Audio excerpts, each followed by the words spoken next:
Bakit sir, yan ba ang trabaho ng pulis? Na pumatay ng mga suspected criminals? Sir, yung mic nyo. Pag dumaban. Bakit Iba sila po yung pagka-express kasi kanina, so I had to clarify. Bakit Salamat, sila- SP Pro Tempore. bakit sila Salamat, Mr. pagkamatay? Chair. No. Hindi yan ang tanong ko. Talagang napaka hindi magandang impression po ng mga statements kanina. Kaya I appreciate the candor of Yusek Kuy at pati kanina ni General Danao Look, ma'am, about it. may I Salamat kayo, Mr. interrupt Chair. you I'm done, Mr. Chair, for now. kindly? Go ahead, sir. Itong mga to, ma'am, galing ito ng mga sa Academy PMA. Hindi ito mga bubo. Hindi rin ito papayag na utusan mo ng illegal. There was never a time na sinabi ko, patayin ninyo yan. Minsan yung harap-harapan sa crime scene, nakita ko yung bata, 3 years old, rape patay, tapos nandoon yung tiyuhin. O sinabi ko, putang, patayin mo. Out of outrage. In the moment of outrage yung, putang, patayin mo. Sir, kulungin na lang natin yan, sir.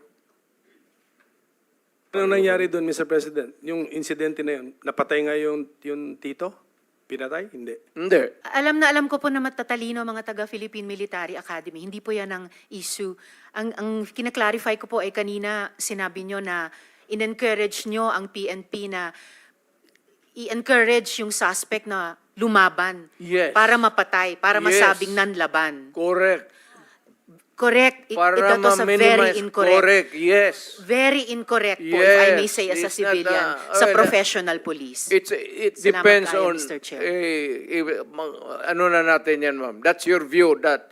It's not my Hindi view ka only, Mr. Chair. dumaan Thank you for hindi putting ka it on the dumaan record. pagka-mayor, pagka-prosecutor. Ako, alam ko, dumaan ako prosecutor, mayor, presidente, alam ko ang trabaho ko. Yes, Yan salamat ang kayo, totoo Mr. dyan. Chair. Hindi ka nagdala ng syudad eh. You never Totoo had po, a Mr. chance Chair. to solve the problem of a community. Thank you, Mr. President. Thank you for Senator putting it on Hindi record, tayo Mr. Chair. magkaintindihan dyan. Senator Estrada has the floor. Thank you, Mr. Chair. At Alam kung niyo, pabalikin ako, sir, gagawain ko uli yan. Dublado. Your Honor. silence, please. Osaa, silence the gallery and those who will do that again, exclude them from the hearing hall. Gallery, please do not encourage me. Okay, Mr. Stay President. Okay, Mr. President, it's now Senator Estrada who has the floor. Thank you. Thank you, Mr. Yes, Chair. sir. Huwag nating kalimutan, may bombshell na inamin ang dating presidente kanina. Sinimulan niyang i-implicate, ilaglag yung mga ilan sa mga dating PNP officials natin na involved daw sa Davao Death Squad noon. Pero sila mismo, sinabi nila na may death squad sila. Siya. Bagamat hindi daw pulis, may death squad siya. Yun yung iniimbestigahan nga natin dito, Mr. Chair. Yung war on drugs, yung extrajudicial killings na nangyari nung war on drugs, sinimulang modelo sa Davao noon, tapos iniimbestiga natin kung yun ang ginamit na template o modelo para i-scale up nationwide. So, bombshell yung sinabi po ng dating presidente na meron na silang death squad, anuman ang pangalan yan, police o non-police ba yan, kasi it looks like what we are investigating now, yung ginamit na instrumento para sa war on drugs na nagbunga ng napakaraming extrajudicial killings. You are For the record, Mr. correct, ma'am. React, sir. Chair. Tama Thank you, ka talaga. Mr. Chair. Tama ka talaga. So, ganito na lang. Huwag na lang yung pulis. Kawawa yan, wala yung sa experience, Davao, ako. Imbestigahan niya ako. Set a date for an investigation para sa akin. Ako ang imbestigahan ninyo. At kunin ninyo yung record sa Davao yung namatay. At sabihin ko sa inyo kung wala akong taguin. Alam mo, nag-warning ako, huwag kayong gumawa dito. Kasi gusto ko ang Davao. Ang Davao was a very kawawa noon. Alam ninyo, Sinabi nyo there were 7 people dun sa inyong self-described death squad. Ano po yung mga pangalan nila at paki-describe yung structure ng organization na sinet up nyo, yung death squad na iyon? yung death squad ko, ang death squad ko, ma'am, is, of course, it is organized.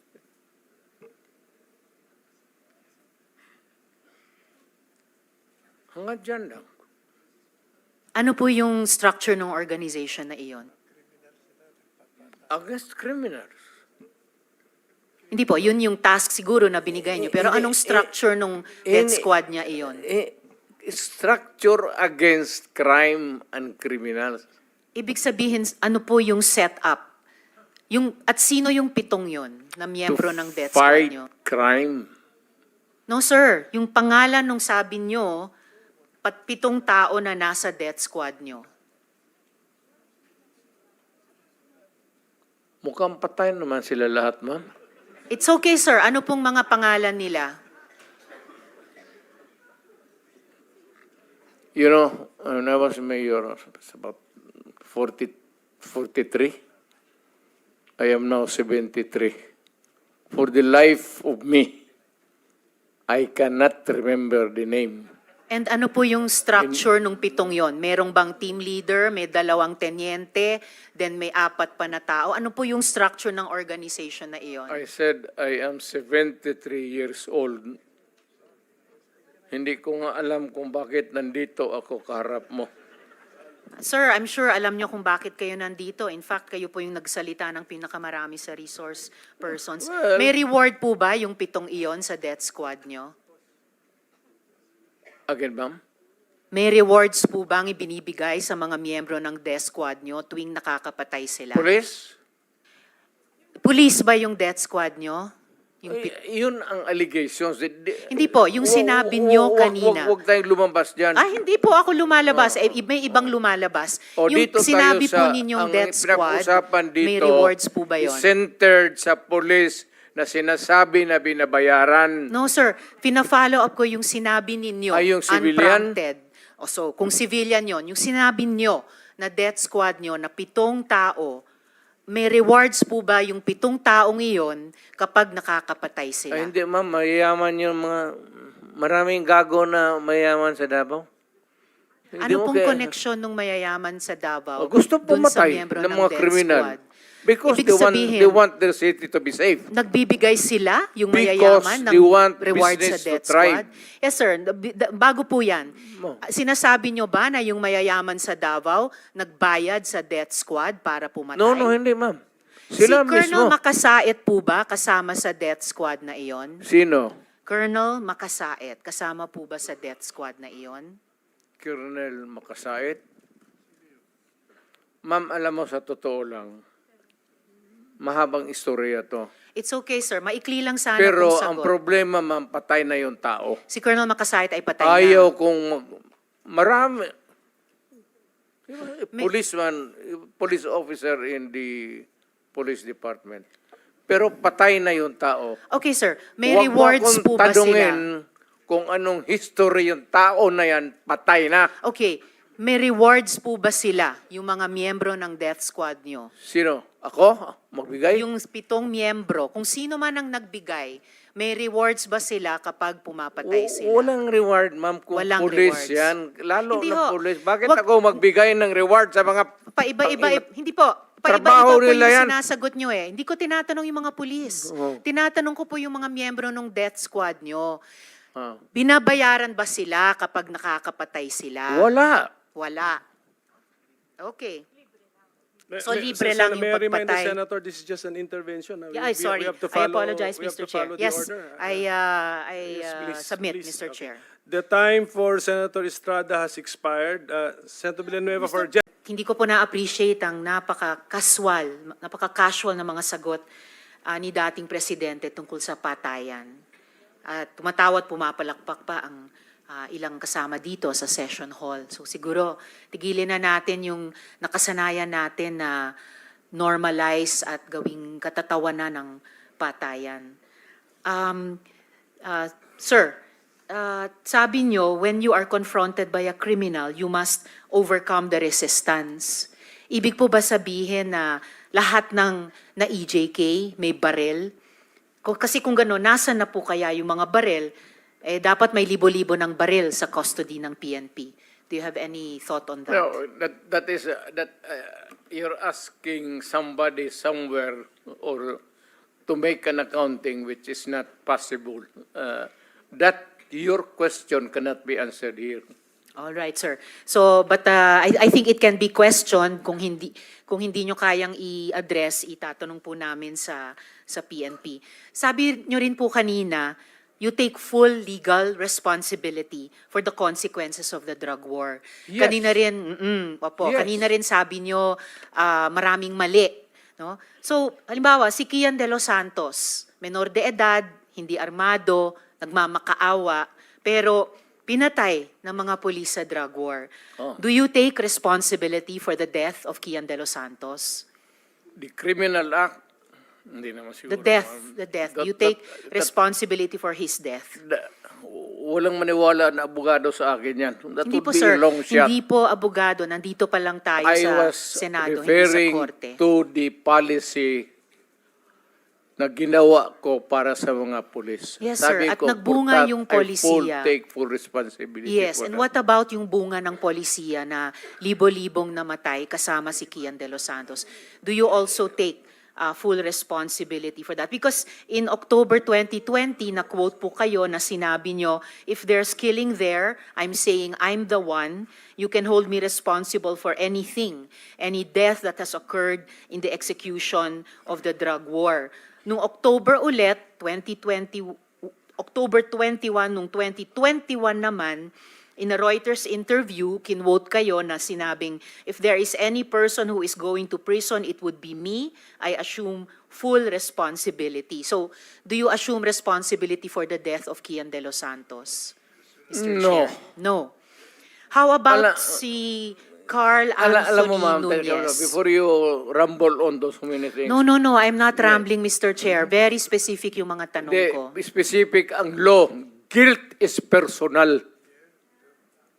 Tanong ka muna ng abogado. Okay lang po. Kayang-kaya kong magtanong sa abogado. Sige, tanong ka itanong muna ko ngayon po. before we proceed. No. Hindi tayo I magkakaintindihan have prepared dito. these questions with my Guilt legislative is staff. personal. Yes, it's very personal. Hindi So, mo pwedeng ipasa sa iba yan. No, hindi po ito pagpasa. Ah, Iniimbestiga kaya nga. po ng Blue Ribbon yung war on drugs at yung naging bunga na extrajudicial killings dyan.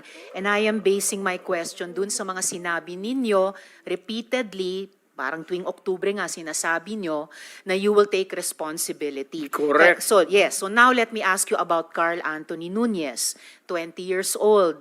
Walang nahanap na droga o baril sa katawan niya. Sabi nga ng investigador, mistaken identity. Do you take responsibility for his death?